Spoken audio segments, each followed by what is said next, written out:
विधानसभा क्षेत्र और पावटा उपखंड में मैं खड़ा हूं और रात्रि का एक मामला है। यहाँ पे एक मकान को अवैध तरीके से मतलब तोड़फोड़ दी गई है और बुलडोज़र रात चला दिया गया है। आखिरकार क्यों प्रशासन इनके पीछे पड़ गई हाथ धो के कि एक पर्यावरण की बात करते हैं कि इनका पेड़ पौधे लगाओ ज़्यादा से ज़्यादा, और पेड़ पौधों को भी मतलब रातों रात ही तोड़ दिया गया, इनसे उखाड़ दिया और मकान वगैरह तोड़ दिया गया। और ये खड़े हैं, इनसे बातचीत करवाते हैं। पहले तो नमस्कार। पहले तो हाँ नमस्कार जी। ये क्या कारण रहा कि आपके रातों रात ही मकान को तोड़ दिया गया? एओ का गुंडा राज चल रहा है पावटा में, इसके अलावा कोई दूसरी बात है नहीं। ये राजनीतिक द्वेषता के चलते हुए ये काम हुआ है। नगर पालिका ने मुझे पट्टा जारी 2023 में कर रखा है। 1997 में नगर यहाँ ग्राम पंचायत ने भी इस जगह का पट्टा जारी किया हुआ है। इस प्रॉपर्टी पे अभी लोन भी चल रहा है और लोन जो भी मैंने कैफरी फाइनेंस से मैंने लोन करा रखा है और वो संबंधित डॉक्यूमेंट्स चेक करके ही कोई बैंक लोन देता है आपको। अगर हम अवैध होते तो हमें नोट से लोन ही नहीं दिया जाता। उसके बाद यह नगर पालिका अपना एक पार्क डेवलप करना चाहती है। हमें पार्क से कोई आपत्ति नहीं, हम भी चाहते हैं कि पार्क बने, सफाई रहे, हमारे मकान की भी वैल्यू बढ़े। इस मकान के लिए मेरे पास बहुत बार ग्राहक भी आए। मैंने इसी दिन के लिए इसको रोक रखा था कि यहाँ पे जब गार्डन डेवलप होगा तो मेरा रिहायशी मकान इसको मैं तोड़ फोड़ के दोबारा से बना सकूँ। इसमें ऑलरेडी पूरा मकान वैसे बना हुआ, 2 कमरे थे, टेन सेट लगा हुआ था, आगे भी ये बना हुआ था। इसके बावजूद ईओ रात को अपने अधिकारियों के सहित यहाँ आता है। प्रशासन की गुंडागर्दी है, प्रशासन यहाँ आके रात को यहाँ पे तोड़ जाता है। ये कहाँ तक सही है? मैं आपके चैनल के माध्यम से ये पूछना चाहता हूँ कि आप इन लोगों पे किस तरह से मेरी आवाज़ उठाओगे, वो आप अच्छी तरह से समझते हो। ये इस प्रॉपर्टी पे जब मुझे ये पता चला कि यहाँ ये हो सकता है तो मैंने न्यायपालिका की शरण में जाके इस प्रॉपर्टी के ऊपर मैंने स्टे खुद ने करवा रखा था, क्योंकि राजनीतिक द्वेषता के चलते इस मेरे मकान को क्षति पहुंचाई जा सकती थी, जिसका परिणाम न्यायपालिका ने मेरा साथ दिया। न्यायपालिका ने इस प्रॉपर्टी पे स्टे दिया। स्टे देने के बावजूद भी ईओ और संबंधित टीम नगर पालिका यहाँ पहुँचती है कुछ प्राइवेट लोगों के साथ और इस यहाँ आके इस मकान को जमींदोज कर दिया जाता है। तो ये ईओ की गुंडागर्दी और प्रशासन की तानाशाही है। तो अभी आपने कोई केस वगैरह नहीं किया या आगे कोई मामला किसी से बातचीत नहीं की? कल ये चीज़ होने के बाद मैं बार बार संबंधित थाना पिरागपुरा जा रहा हूँ। वहाँ पे सिर्फ मेरा एक परिवाद लिया गया है। ना मौके पे अभी पुलिस आई है, ना पुलिस आना चाह रही है। पुलिस उच्च अधिकारियों के या नेताओं के दबाव में यहाँ काम कर रही है। ईओ ने भी अपना सारा सिस्टम अपना ही जमा रखा है यहाँ पे। अपने हिसाब से ही जयन लाता है, अपने हिसाब से अयन लाता है, अपने हिसाब से ही ड्राइवर रखता है। क्यों? क्योंकि ये गुंडेराज हैं, भ्रष्टाचार हैं। कोई ड्राइवर भी अगर वैसा रहे तो उनकी पोल ना खोल दे। पूरा सिस्टम ईओ ने हैंग कर रखा है यहाँ। रात को जब तोड़े थे, बुलडोज़र चलाए थे, आपको बिना बताए बुलडोज़र चलाए थे, तो आपने कहा तो तब उन्होंने क्या कहा? मैंने ये कहा कि ये कार्रवाई क्यों की गई, तो मुझे बोलते हैं आपका पट्टा निरस्त कर दिया गया। मैंने कहा कि भाई आपने अगर पट्टा निरस्त कर दिया तो दूसरे पक्ष को सुना क्या? दूसरे पक्ष को नोटिस दिया क्या? या फिर आप न्यायपालिका में जब इस चीज़ पे स्टे चल रहा है, स्टे के अंदर आप ऐसी कार्रवाई कर सकते हो क्या? ईओ बोलता है आप मेरे से मिलना। ईओ से हम बार बार संपर्क करते हैं, 1 मिनट से ज़्यादा तो बात नहीं करता है और बोलता है देख लेंगे क्या है क्या नहीं है। मुझे समझ में नहीं आ रहा है इन लोगों का क्या वाक्य है। बाकी 1997 में संबंधित ग्राम पंचायत ने इस भूमि का पट्टा जारी किया हुआ है। 2023 के अंदर नगर पालिका ने भी इस जगह का पट्टा जारी किया हुआ है।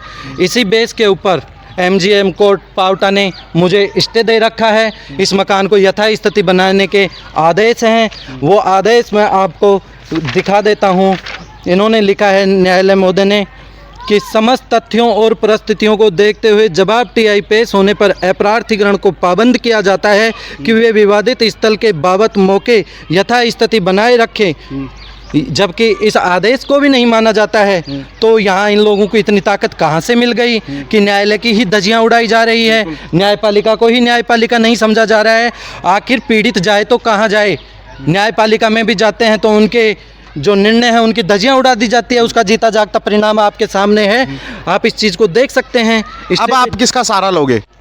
अब हम न्यायपालिका का सहारा लेंगे। यहाँ संबंधित कोर्ट है, वहाँ पे वकीलों की हड़ताल चली हुई है। मैं इस मामले को हाई कोर्ट तक ले जाऊँगा, ईओ को कटघरे में खड़ा करूँगा। ईओ से हर प्रकार के मतलब उसने अगर इस चीज़ को एक्वायर ही करना था तो संबंधित आदमी से बात करनी थी, उसको नोटिस देना था, उसको कब्जा उठाने के लिए कहना था, उसके निर्माण को ध्वस्त करने से पहले यहाँ मकान पे नोटिस चस्पा करते, बाई डाक मुझे नोटिस देते, जबकि नोटिस भी नहीं देते और रातों रात इस तरह की जो कार्रवाई कर दी जाती है प्रशासन के द्वारा वो बहुत ही निंदनीय है। अभी मैं आया था तो सामने ही देखा, तो सामने ही कैमरे ऊपर कर रखे, ये क्यों, क्या कारण रहा कि कैमरे ऊपर कर दिए? ये वर्तमान विधायक कुलदीप धनखड़ जी का मकान है, इसके कैमरे क्यों ऊपर किए गए हैं, इस साजिश में क्या ये भी शामिल है, ये चीज़ तो ये जाने। लेकिन मैं ये ज़रूर कहूँगा कि ये कैमरे क्या आसमान की निगरानी कर रहे हैं या प्रशासन को बचाने के लिए इन कैमरों को ऊपर किया गया है ताकि ये एविडेंस कलेक्ट नहीं कर सके पीड़ित कि कैमरों के द्वारा फुटेज मांगी जाएगी। तो अभी मैं देखता हूँ कि इनसे फुटेज ली जाए, ये न्यायपालिका का काम है, संबंधित थाने का काम है, वो आए या फुटेज कलेक्ट करें भाई किस तरह से मेरे मकान को ढाया गया है और प्रशासन के कौन कौन नुमाइंदे हैं जो इस साजिश में शामिल हैं, वो उनका स्पष्टीकरण हो सके। मेरे तो आप बता रहे हो कि कुलदीप जी धनखड़ का मकान है और वर्तमान विधायक है वो, और फिर भी उनका कैमरा ऊपर कर रहे हैं, तो एविडेंस तो मिलेगा। अगर अवैध प्रॉपर्टी होती तो यहाँ पहले बात तो आपको लोन नहीं मिलता, और पहले दूसरी बात कि नगर निगम से आपको पट्टा वगैरह नहीं मिलता, और उनकी इतनी तमाम डॉक्यूमेंट्स होने के बाद में भी आपको अवैध तरीके से मतलब तोड़ दिया गया। इसके ऊपर क्या कहोगे आप? मेरी प्रॉपर्टी अवैध नहीं है, इसकी जांच पहले ही न्यायालय कर चुका है। न्यायालय ने कमिश्नर नियुक्त किया था, कमिश्नर मौके पे आया है, उसने सारी चीज़ें नापतोल की है, उसकी भी मैं आपको एविडेंस के तौर पे ये दे रहा हूँ। वकील साहब हैं कमलकांत जी, न्यायालय ने इनको भेजा है, इन्होंने मौके की रिपोर्ट तैयार की है, क्या क्या मेरा यहाँ पे निर्माण था, क्या क्या चीज़ें मेरी यहाँ पे लगी हुई थी, मेरा रिहायशी मकान है, ये तमाम चीज़ें माननीय न्यायालय में यहाँ सब चीज़ें मेरी रखी हुई है। ये एविडेंस के तौर पे मैंने पहले ही न्यायालय में पेश कर रखी है। मेरे ये सारे साक्ष्य न्यायपालिका में सुरक्षित हैं, उनकी जांच करवा ली जाए। और जिस तरह से इन लोगों ने न्यायपालिका की धज्जियाँ उड़ा दी, आखिर ये क्या गुंडा राज चल रहा है ईओ का। आप सीधे सीधे देख सकते हो, सीधे सीधे तानाशाही शासन है, क्योंकि विधायक साहब का भी सामने मकान है और उनका कैमरा है ना जो ऊपर कर दिया गया। क्यों, क्या कारण रहा? और रात को मतलब इन्होंने मना किया तो आसपास के लोगों ने मना किया कि आप रात को क्यों तोड़ रहे हो, दिन को भी तोड़ सकते हो, क्या बात है, दिन को भी कर सकते हो। तो उन्होंने क्या कहा कि आप या तो अंदर चले जाओ, नहीं तो आपको मतलब अवैध तरीके से अगर गवर्नमेंट की बाधा डालने में हम आपको अंदर कर सकते हैं। इतनी इनको धमकी दी गई और फिर इनको तोड़ दिया गया। अगर आखिर गरीब आदमी जाए तो कहाँ, ये सीधी सीधी तानाशाही हो रही है।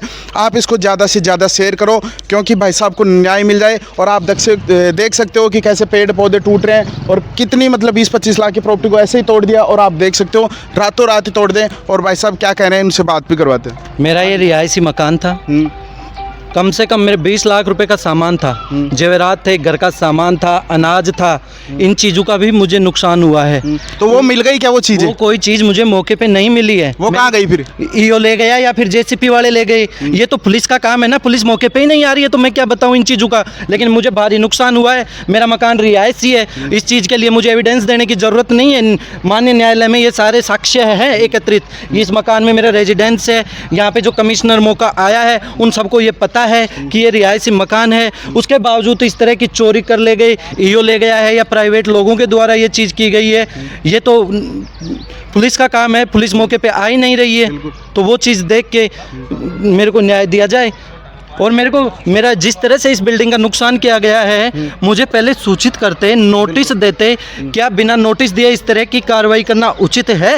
ये प्रशासन के सामने एक मेरा सवाल है। और सारे डॉक्यूमेंट्स होते हुए भी मतलब अवैध तरीके से तोड़ दिया गया और फिर बातें और नहीं सुन रही।